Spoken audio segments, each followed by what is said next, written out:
Still Not Home, from Finding the Subject, in Recognizing Blues by Herman Bosman. When Leon Feldberg asked me to write, as usual, for the Rosh Hashanah issue of the South African Jewish Times, it seemed that it was going to be straightforward enough. All that was needed, so it seemed, was for me to find a subject, something with a kind of angle on the relations between Jew and Gentile. The rest to be left to the typewriter and chance. In the end, I was to find that the only part of the article that was simple was to be the writing of it. Getting hold of a subject proved to be an almost insurmountable problem. Jew and Boer on the platteland, Feldberg suggested. Done to death, I thought. Then, how about The Merchant of Venice, a new interpretation of Shylock? But I remembered many long essays I had read on Shylock. Humbly, I felt that if I were, someday, perhaps, to throw a small amount of new light on the character of Shakespeare's Jew, it would not be in the course of 1,000 words turned out on the spur of the moment. I had just seen an advanced notice of Edith Sitwell's A Notebook on William Shakespeare, to be published in England the next month. A phrase is studied and will be found to hold the whole meaning of the play. A work which serves to illumine Shakespeare's mighty and many-sided genius. So read the blurb to Edith Sitwell's book. Where would I be among these writers of scholarly treatises with my 1,000-word dissertation on Shylock dashed off at speed? A little later, Edgar Bernstein suggested that I write on the subject, the Jewish contribution to South African literature. Well, I could try, I reflected, especially as he lent me a little publication dealing with the Jewish Book Festival, containing a considerable number of informative articles from which I could crib. I paged through the booklet. Somehow the thought of rehashing the contents and dishing them up in a different form did not make a strong appeal to me. In any case, everybody would know that an article along these lines would not be the result of original research. They would all know where I cribbed it from. I paged through the list of contributors. Erhard Planje, I read. Ace Krieger. That seemed an idea. They had found subjects to write about. I would learn from them how they did it. I might get a lead that way. I tried Erhard Planje first. He was out. But Ace Krieger understood my problem right away. I said, if I have got to start now going into the genealogies of South African writers to find out which are Jews and which are not, that's exactly what the Jews complain about the Nazis having done, Krieger said. In any case, to discuss a specifically Jewish contribution to South African culture could become something like special pleading. It's an insulting thing to do to a people.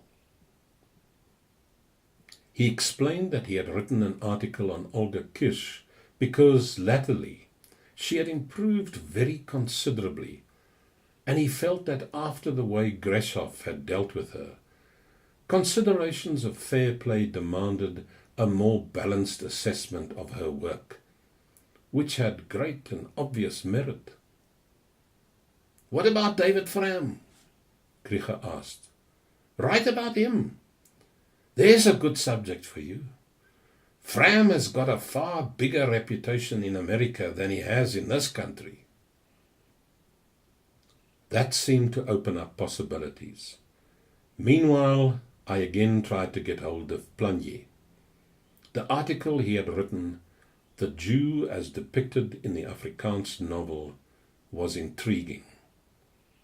Some years before, he had written an essay, The Elephant on the Monkey. He seemed good at titles. Perhaps he would be able to think out something equally good for me. I learnt, however, that Planje had not yet come home. Accordingly, I tackled David Fram, whose great drawback in the field of literature was his excessive modesty. And this time, Fram was not only modest, he was also sick. He could hardly talk. But he was able to supply me with a number of statistics. His temperature was 104 degrees. Of his poems, 60% had a South African setting. He would not be able to move around for another 14 days. His longest poem, In Durham, Africa, ran to 83 pages. He was taking medicine every 3 hours. His poem, The Boers, was 3,200 lines in length. He had just taken 3 tablets, each containing 0.5 grams of beta-phenylazopropylamine sulfate. There was not much doing there, it seemed to me. So I tried Planje again. He had still not come home. Thereupon I went for a stroll down Fox Street. I interviewed 1 or 2 Jewish businessmen I knew, explaining my difficulty. Couldn't they perhaps help me find a lead? What is the average Jewish businessman's attitude towards culture? I asked the proprietor of a furniture shop. Oh, just about the same as the attitude of the average non-Jewish businessman, the furniture dealer's clerk answered pointedly. That gave me something to think about. I mentioned the other alternative, an article on Shylock. Well, why not say that the Merchant of Venice is true to life?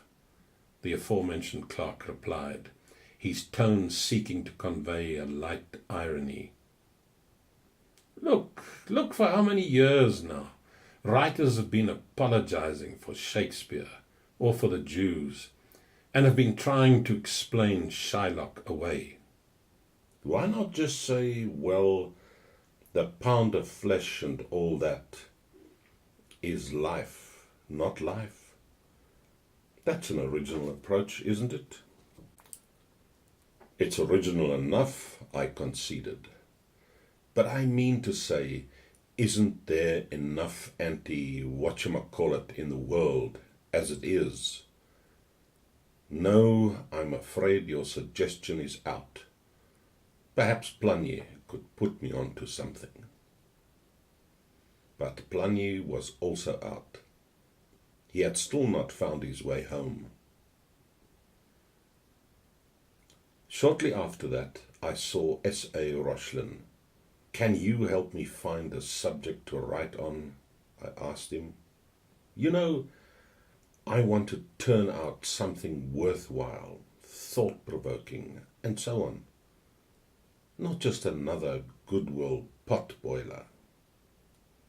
Do you know what I have to write about for the Rosh Hashanah issue? Rochlin asked me.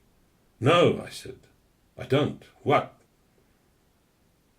A survey of the history of the relations between the Jews and the National Party. That means I'll have to go back to 1912. Think how much research there is in that. I shuddered.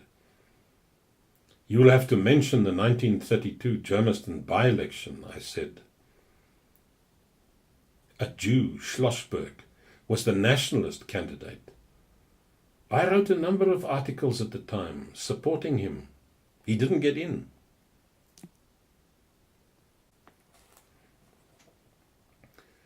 But I wasn't any nearer to writing this article for the South African Jewish Times. And there was my photo, going in and all. Suddenly I thought of Ignatius Mocker.